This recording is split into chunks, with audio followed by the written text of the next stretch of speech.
पुरुन्मीलितं येन तस्मै श्रीगुरवे नमः।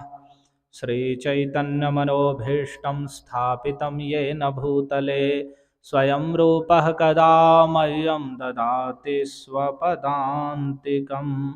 वन्देऽहं श्रीगुरोः श्रीयुतपदकमलं श्रीगुरून् वैष्णवांश्च श्रीरूपं साग्रजातं सहगणरघुनाथान्वितं तं सजीवं साद्वैतं सावधूतं परिजनसहितं कृष्णचैतन्यदेवं श्रीराधाकृष्णपादान् सहगणललिता श्रीविशाखान्वितांश्च।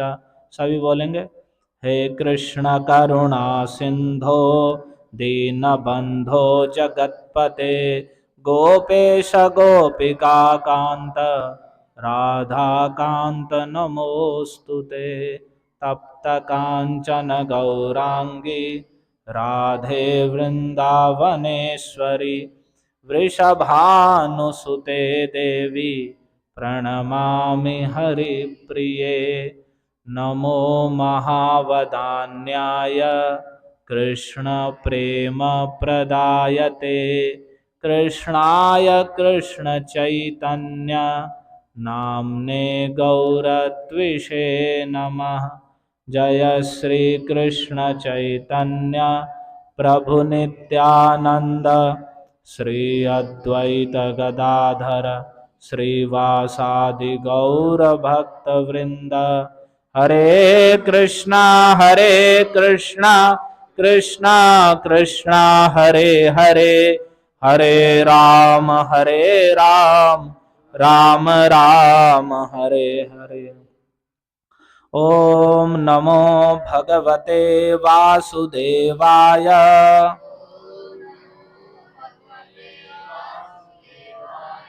ओम नमो भगवते वासुदेवाय।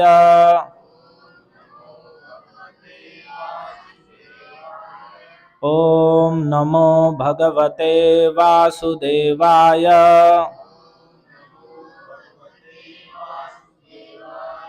कृष्णाय वासुदेवाय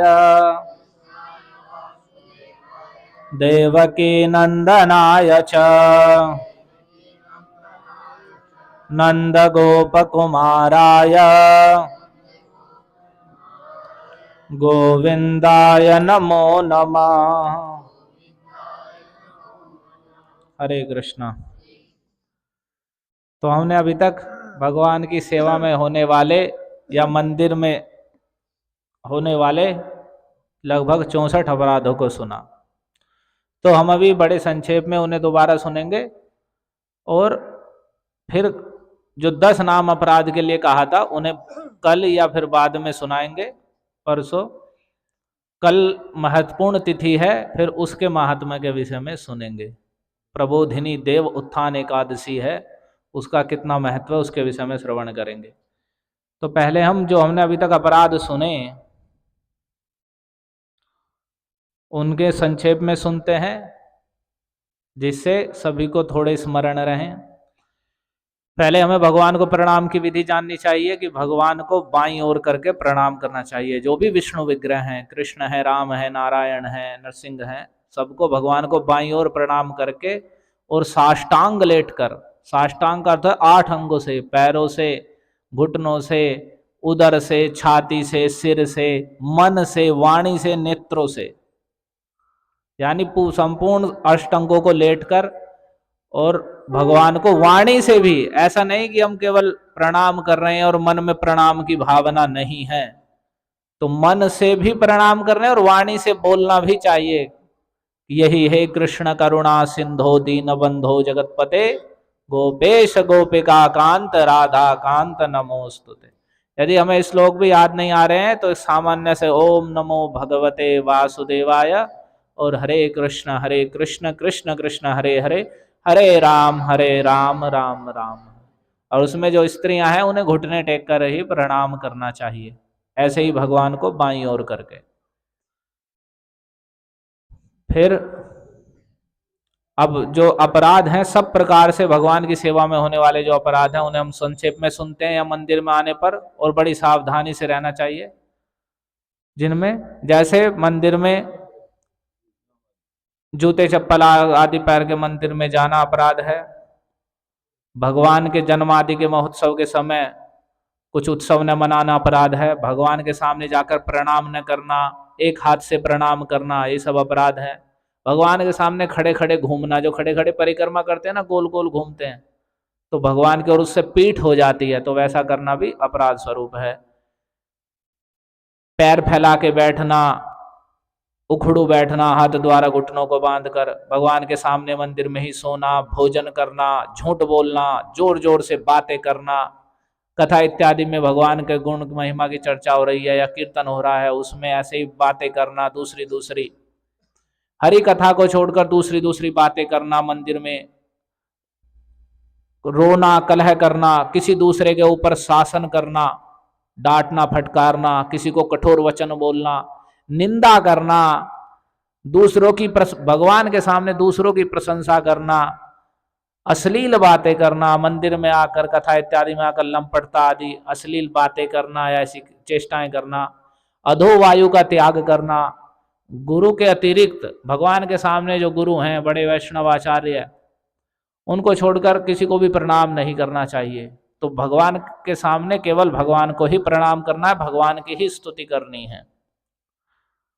यहाँ तक कि अगर अन्य दूसरे देवता भी आ जाएं तो ऐसा नहीं है कि भगवान को छोड़ करके हम दूसरों की पूजा करने लगे और उन्हें देखने लगे। मंदिर के श्री विग्रह साक्षात कृष्ण, साक्षात राधा मदन मोहन है, और घर भी हम अगर भाव सहित सेवा कर रहे हैं तो वे साक्षात भगवान ही वहाँ सेवा ग्रहण कर रहे हैं। हम जब उनकी सेवा कर रहे हैं तो हमें दूसरे किसी व्यक्ति कोई आ जाए उससे बातें करना, ये करना, या मंदिर में आए भगवान के सामने वार्तालाप करना, दूसरे की पूजा स्तुति गुण गाने लग करना, निंदा करना, ये सब अपराध हैं। भगवान के सामने भगवान की गुण महिमा कीर्तन का ही गान करना चाहिए। भगवान की ओर करके पीठ करके बैठना, मंदिर में पान तंबाकू खाना, चबाना, और ये भक्तों को तो वैसे ही नहीं चबाने चाहिए। और गंदे अपवित्र शरीर है, नहाए हैं ना धोए हैं, दुर्गंध मार रही है, ऐसे ही आप मल त्याग करके ऐसे ही आ गए हैं। क्योंकि गांव में क्या होता है, सब मल मूत्र त्याग दिया है दिन में भी, तो वास्तव में हमें पवित्र रहने के लिए जब भी हम शौचालय जा रहे हैं उसके बाद स्नान अवश्य करना चाहिए। तो ऐसी अगर अवस्था में उन्हीं कपड़ों को पहनकर फिर ऐसे मंदिर में आ गए तो वह सब अपराध स्वरूप है, दोष है, उससे बचना चाहिए। और ऐसे ही लोम वाला कंबल ओढ़ के सेवा आदि कार्य करना वित्त साठ्य है, हम पे धन संपत्ति पर्याप्त है और हम भगवान की सेवा गौण रूप से कर रहे हैं, या भगवान की सेवा में दान आदि की बात आ रही है मंदिर में, सेवा में, कथा में, तो थोड़े से रुपए देकर हम सोच रहे हैं जितने में हम कमा रहे हैं वैसे ही दान करना चाहिए। अगर हम लाखों में कमा रहे हैं तो दान भी लाखों में ही होना चाहिए।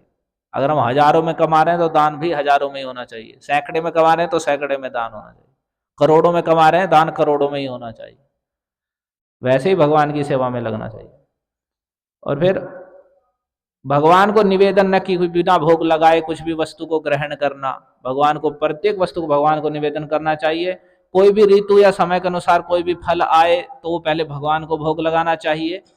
जो भी वस्तु है उसका पहले भगवान को भोग लगाना चाहिए। अगर किसी दूसरे ने ले लिया है और दूसरे व्यक्ति ने उससे निकाल लिया है अपने लिए बिना भगवान को निकाले, तो वह फिर भगवान को भोग लगाने योग्य नहीं रहता है। और गुरु के सामने जाकर उनके आगे प्रणाम आदि न करना, स्तव आदि न करके मौन होकर चुपचाप बैठे रहना, खड़े रहना, ये अपराध है। गुरु के सामने अपनी प्रशंसा करना, मंदिर में भगवान के सामने अपनी ही बड़ाई मारना अपराध है। और अन्य भी देवी देवताओं की निंदा करना अपराध है। और अंधकार में ही या ऐसे समय में, रात्रि के समय जो सेवा पूजा करना, ये भी अपराध है। और यहाँ ये सब करते हैं, जब विवाह होता है तो रात को डीजे बजा के लाते हैं और सारे मंदिर में उत्पात करते हैं। और वे सोचते हैं कि हम देव पूजा कर रहे हैं, बल्कि उन्हें नहीं पता और जाके अपराध कर रहे हैं। वह रात्रि ना तो पूजा करने का समय है और ऊपर से भगवान को शयन करा दिया और आके शोर मचाना और मंदिर में जाके पूजा करना, तो वह गलत है, शास्त्र विरुद्ध है और अपराध स्वरूप ही है। जब पूजा करनी है किसी भी अवस्था में तो दिन में करनी चाहिए। ये क्या रात का ड्रामा है कि रात को शोर मचाएंगे, घूमेंगे पूरे गांव में और फिर मंदिर में जाके भी वैसा ही करेंगे? तो पूजा नहीं है बल्कि और अपराध है। मंदिर में जाके सभी देवताओं को जगा रहे हैं और वहां, और वो आसुरी बेला है और उस समय करना, तो ये अपराध स्वरूप है। फिर बिना ताली बजाए मंदिर का द्वार खोलना, मन माने ढंग से भगवान की पूजा करना, कुत्ते के द्वारा देखा गया पदार्थ भगवान को भोग लगाना, पूजा करते समय मौन न रहना, चुप न रहना, दूसरी दूसरी बातें करना, ये सब अपराध हैं। बिना दांत धोए मुंह से दुर्गंध मार रही है ऐसे सेवा करना, ये भी अपराध है। जो अयोग्य वस्तु हैं या अनुपयुक्त हैं, ऐसे पुष्प या ऐसी वस्तुएं जिन्हें हम ही अच्छा नहीं समझ रहे, जिस पानी को हम ही नहीं पी रहे, उसे भगवान को भोग लगाने के लिए चलते हैं। भगवान को भोग लगा जा कई दिन तक रखा है, गिलास भी ऐसे ही रखा है, तो ये सब अपराध स्वरूप हैं। फिर मैथुन आदि करके या रजस्वला स्त्री के द्वारा पूजा करना, ये सब अपराध है। और सब का स्पर्श करके या शमशान आदि में जा करके सेवा करना, मंदिर में सीधे ही बिना नहाए धोए ऐसे ही चले जाना, ये सब अपराध हैं। किसी मरे हुए व्यक्ति का दर्शन करके भी पूजा नहीं, स्नान आदि करके ही पूजा करनी चाहिए। और क्रोध करते हुए पूजा करना, शरीर में तेल मालिश आदि करके बिना स्नान किए भगवान को सेवा करना, ये सब अपराध हैं। भूमि पर पीढ़े पर ऊपर स्वयं ऊपर बैठ के भगवान को नीचे रख के सेवा पूजा करना, यह अपराध है। बासी फूलों से सेवा करना, पूजा करते समय भगवान की थूकना, नाक दांत साफ करना, ये सब अपराध है। अपने को बहुत बड़ा भगत समझना, ये भी अपराध है। और ऊर्ध्वपुंड न धारण करना, भगवान की सेवा में ऐसा तिलक धारण करना चाहिए जिसके पुंड ऊपर की ओर जाए, जो नासिका के मूल से लेकर ऊपर तक सीधे दो, और बीच में खाली स्थान होना चाहिए। ऐसे नहीं कि कुछ वक्त लगा लेते हैं और बीच में से भरा हुआ है, वह नहीं है। बिल्कुल दो दंड की भांति ऊपर जाने चाहिए, इसे ऊर्ध्वपुंड कहते हैं। और नीचे तुलसी का पत्र जैसी आकृति बनानी चाहिए। तो ऐसा ऊर्ध्वपुंड धारण करके भगवान की सेवा करनी चाहिए। बल्कि टेढ़ा मेढ़ा कर लिया या त्रिपुंड धारण कर लिया या वो कर लिया, ऐसे कृष्ण की सेवा उस तिलक धारण, उन तिलकों को धारण करके नहीं करनी चाहिए, बल्कि ऐसा तिलक धारण करके भगवान की सेवा करनी चाहिए। पैर ना धोकर मंदिर में प्रवेश करना, स्नान कराते समय भगवान को बाएं हाथ से स्पर्श करना, जो भक्त नहीं है उनके द्वारा देखा गया पकाया गया अन्न भगवान को निवेदित करना, जो भक्त नहीं है उनके सामने ही ऐसे ही खुले में भगवान की सेवा पूजा करना श्री विग्रह की, ये सब अपराध हैं। और भगवान का नाम की बार बार शपथ खाना, भगवान की कसम खाओ भगवान की, ये सब अपराध स्वरूप है।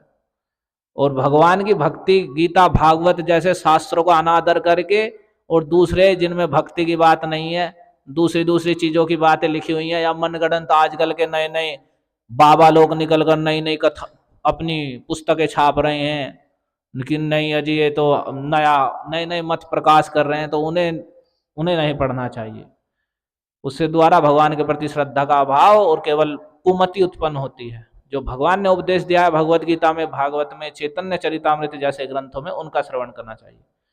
और नखों से स्पर्श किया हुआ भोजन जिसमें नख डूब गए हों, या ऐसा जल भगवान को अर्पित करना, उसके द्वारा भगवान की पूजा करना, ये सब अपराध है। तो इन अपराधों से हमें बचना चाहिए। इनसे ये डरने का नहीं है कि हम सोचें कि अरे अरे ऐसा हो गया, हमें उसका ध्यान रखना कि हमें ऐसी गलती नहीं करनी है। ये हमारी भक्ति में बाधा स्वरूप है। ऐसा नहीं कि एकदम अरे भगवान नाराज हो जाएंगे, यही तो कृष्ण भजन की विशेषता है। भागवत में कहा गया है कि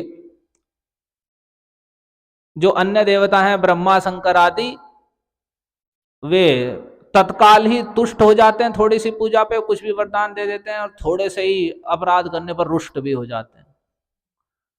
सद्य इस प्रकार से शिवो ब्रह्मा न चाच्युता, कि तत्काल प्रसन्न होकर कुछ भी वरदान दे देना, थोड़ी देर में नाराज होकर कुछ भी कर देना, ये ऐसे शिव ब्रह्मा आदि दूसरे देवताओं में होता है। लेकिन भगवान अच्युत श्री हरि वैसे नहीं है। वे जल्दी से ऐसे भी नहीं है किसी के थोड़ी मोड़ी पूजा कर दी और उस पर जो चाहे उसे प्रदान कर देंगे। और ऐसे भी नहीं है कि अनजाने में कुछ भी अपराध हो रहा है हमसे और भगवान बस एकदम नाराज हो गए, कुछ उल्टा सीधा करें, नहीं, कभी भी किसी का उल्टा करते ही नहीं। भगवान तो असुरों को भी मारते हैं तो उन्हें भी मुक्ति दे देते हैं। हतारी गतिदायक है भगवान का नाम है। असुरों को भी मारकर उन्हें भी मुक्ति प्रदान करते हैं। आपने सुना कथा में कि अघासुर को मारा तो वह भी भगवान का पार्षद हो गया। तो असुरों को भी मुक्ति देने वाले हैं, तो फिर जो भक्त सेवा कर रहे हैं उन्हें कैसे वो कर सकते हैं। लेकिन हमें भक्ति प्राप्त करनी है, बिल्कुल प्रिय होना भगवान के, तो उन अपराधों से बचना है। और धीरे धीरे हम भगवान से प्रार्थना करेंगे कि हम अपराध रहित होकर आपकी सेवा करें, तो भगवान कृपा से वैसा होगा।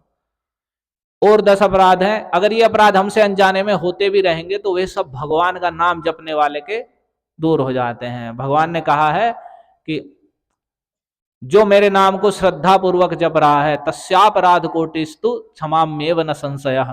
जो मेरे नाम को हरे कृष्ण कृष्ण कृष्ण हरे हरे, हरे राम राम राम हरे हरे दृढ़ विश्वास पूर्वक इसका जप करता है, उससे जाने अनजाने में मेरे कोई भी करोड़ों भी अपराध हो गए हैं तो मैं उसे क्षमा कर देता हूँ। ये भगवान के नाम की अद्भुत महिमा है। लेकिन नाम पे भी अगर पाप करने लगे तो वे नाम के क्या अपराध हैं तो उन्हें हम बाद में सुनेंगे, 10 हैं बस वे।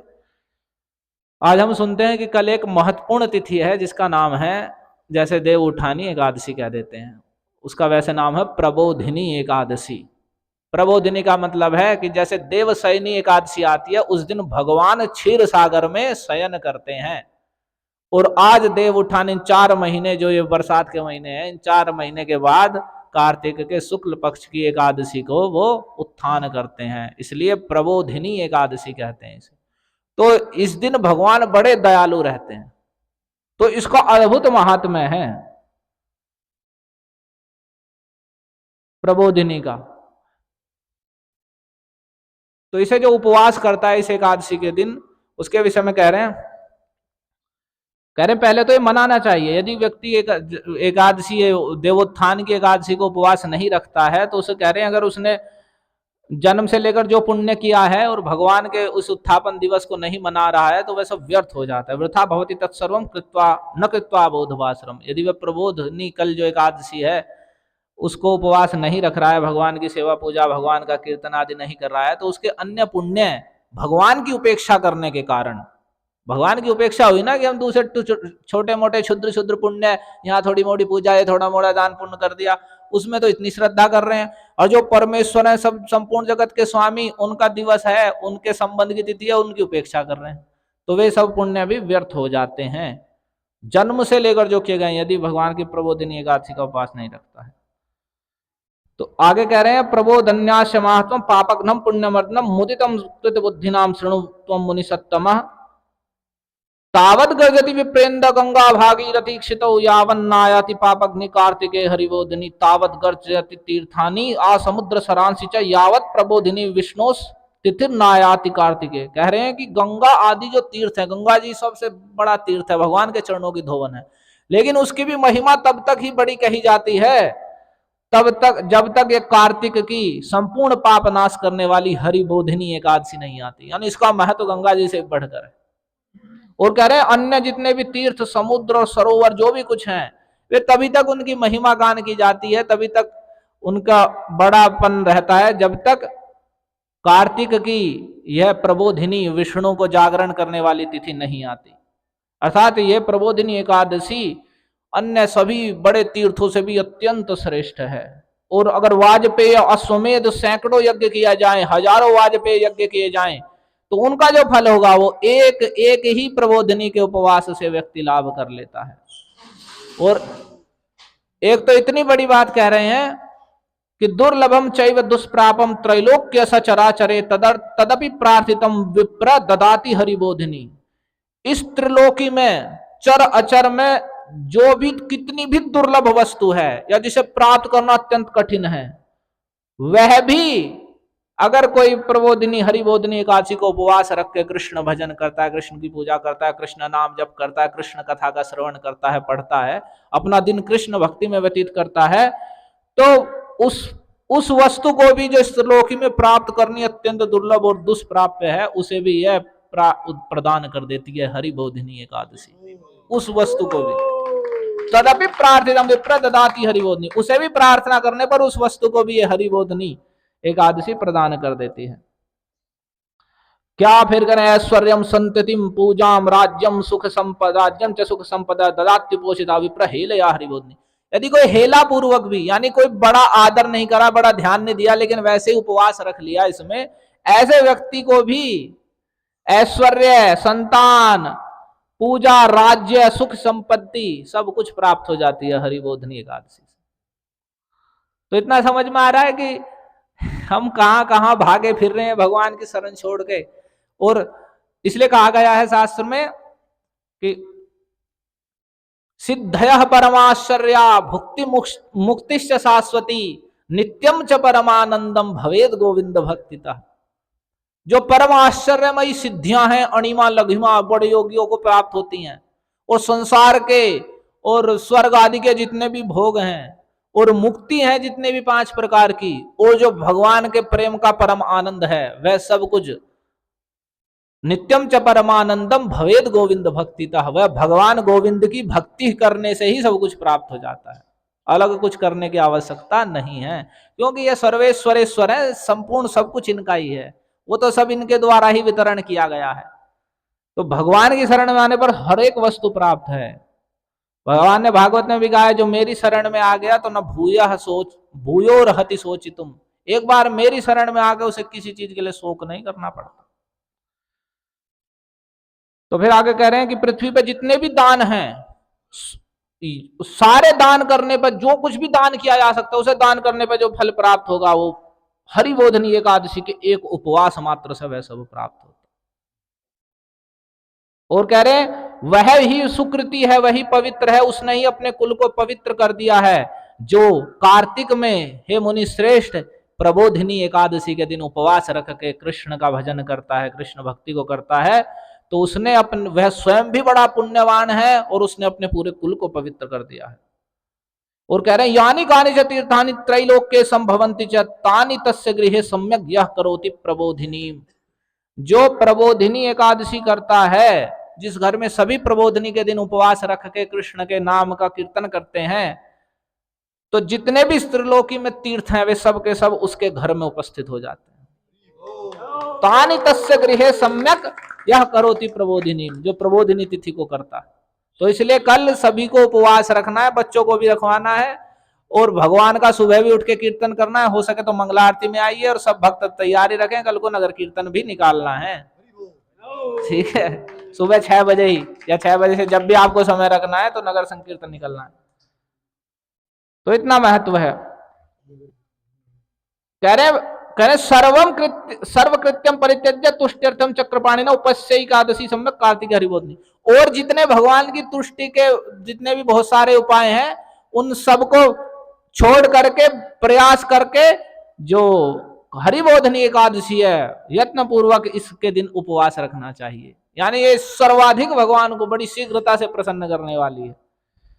तो कह रहे हैं बहुत सारे परलोक प्रदान करने वाले बहुत सारे पुण्य कर्मों से क्या लेना देना है, एक बार भी यदि कार्तिक में हरिबोधनी किसी ने उपवास कर लिया तो वे जितने भी पुण्य है, जो भी कुछ किया गया वैसा उसके सामने छोटा पड़ जाएगा। एक सकृत पोषिता ये न कार्तिके हरिबोधनी, कह रहे सज्ञानी सही योगी च सतपस्वी जितेंद्रिय स्वर्ग मोक्ष तस्यास्ताम उपास ते हरिबोधनी, जो हरिबोधनी एकादशी के दिन उपवास रखता है तो उस वही ज्ञानी है, वही योगी है, वही तपस्वी है, वही जितेंद्रिय है, और स्वर्ग मोक्ष सब उसको हो जाते हैं केवल हरिबोधनी के दिन उपवास रखने से।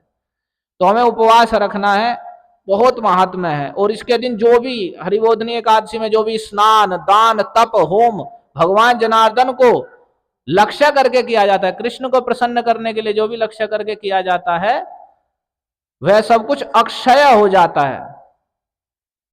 यद क्रियते विप्र प्रबोधान्याम तदक्षयम, जो भी कल के दिन दान पुण्य जो भी कुछ किया जाता है भगवान को लक्ष्य करके कृष्ण संबंधित, वह सब कुछ अक्षय हो जाता है। करे महाव्रत है, महापापों के समूह को नाश करने वाला है, तो इसलिए विधि पूर्वक इसकी इसमें उपवास रखना चाहिए। तो विधि क्या है, जो इसे उपवास रखता है तो भगवान जनार्दन उस पर प्रसन्न होकर वह 10 दिशाओं को दीपित करता हुआ भगवान हरि के धाम को प्राप्त जाता है। और कह रहे हैं इस दिन भगवान जिस दिन जगते हैं, कह रहे हैं तस्मिन अनन्य मनसाम उपवास भाजम, जो अनन्य मन होके एकाग्र मन केवल कृष्ण में लगा के जो उपवास रखते हैं और कृष्ण में ही दिन भर मन लगा के कृष्ण का कीर्तन कृष्ण का श्रवण कृष्ण की पूजा करते हैं, तो कह रहे कामम ददाति अभिमतम गरुड़ांक साई, भगवान गरुड़ की गोद में बैठने वाले कृष्ण उसे जो भी उसका अभिमत इच्छा है, जो भी वह चाहता है सब कुछ प्रदान कर देते हैं।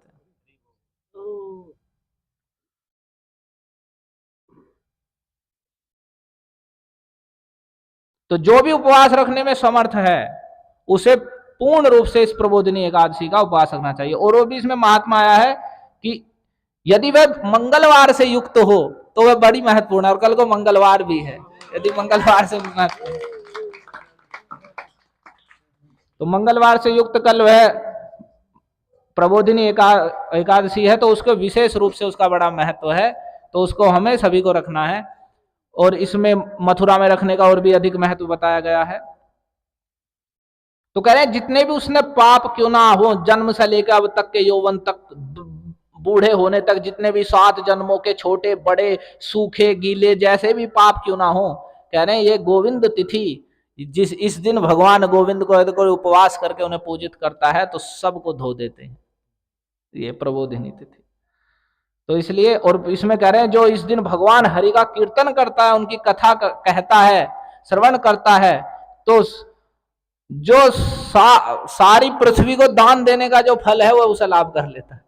यदि इस दिन कृष्ण का कीर्तन करता है तो सारी पृथ्वी को दान देने का जो फल है, यहाँ कथा से तात्पर्य है, सनातन गोस्वामी करें कथा मित्युपलक्ष्यम सर्व कीर्तन प्रकारस्य, जो भी कीर्तन है भगवान के गुण महिमा नाम का जो भी करता है, तो सारी पृथ्वी को दान देने का जो फल हो, सारी पृथ्वी दान दे दी जाए तो वह उससे ही प्राप्त कर लेता है। तो इसलिए हमें प्रयास पूर्वक, विधि पूर्वक, तो विधि क्या है, तो विधि यही है कि हमें सुबह सुबह ब्रह्म मुहूर्त में उठना है, उठते ही भगवान का स्मरण करना है। ये हमें प्रतिदिन भी करना चाहिए। हम उठे तो भगवान का नाम उच्चारण करने के लिए शुद्धता आदि की भी आवश्यकता नहीं है, उठ के बैठे, और ये बच्चों तक सबको सिखाना चाहिए, उठ के बैठे और कुछ भी संख्या करके 3 बार 10 बार या जितना भी मन लग रहा है, हरे कृष्ण कृष्ण कृष्ण हरे हरे, हरे राम राम राम हरे, उठ के बैठे कैसे भी अवस्था में, उससे कोई वो नहीं है। हरिनाम की यही विशेषता है। हरिनाम महामंत्र के भगवान चैतन्य महाप्रभु लाए हैं कि हम चैतन्य शिक्षाष्टक में सुबह पढ़ते हैं, स्मरण ही न काल है, स्मरण करने में कोई काल आदि का कोई बाधा नहीं है। तो हमें प्रातः उठते ही भगवान का स्मरण करना है, स्नान आदि करके, हो सके तो मंगला आरती में 4:30 बजे आप आइए, और नहीं तो अपने घर ही स्नान आदि करिए, नहीं आ सकते हैं तो भगवान की सेवा पूजा करिए, भगवान से प्रार्थना कीजिए कि हम उपवास रखें, और दिन में आहार का त्याग करना, हो सके तो जल, जो निर्जल रहे निर्जल रहिए, नहीं तो जल पीकर रहिए, या कुछ फल खा करके या दूध पी करके। खूब जो व्रत में भी कुछ ये नमका मीठा ये बना लो वो बना लो, उनसे बचिए। कम से कम उपवास का मतलब है उपवास करके खाना है तो कुछ फल खाइए या दूध आदि पीजिए। ये खूब उसकी खीर बना लो उसकी खीर बना लो, ये सब नहीं करना चाहिए। और ऐसे उपवास रखिए, और दिन में तो सोना नहीं है, रात्रि जागरण का भी महत्व है वैसे, और हम कल भी सुनेंगे इसके विषय में। और खूब अच्छे से उपवास रखिए, दिन भर हरिनाम का जप करिए, कीर्तन करिए भगवान के सामने, अच्छे से आरती पूजा करिए, फल फूल से भगवान की पूजा करिए माला के द्वारा। यहाँ मंदिर में भी माला आदि लानी चाहिए भक्तों को, और यहाँ आकर मंदिर में भी आप भगवान को फल फूल आदि अर्पण करें। और सुबह नगर कीर्तन करेंगे, उसमें भी जो आना चाहिए आ सके, लगभग 6 बजे के करीब नगर संकीर्तन करेंगे।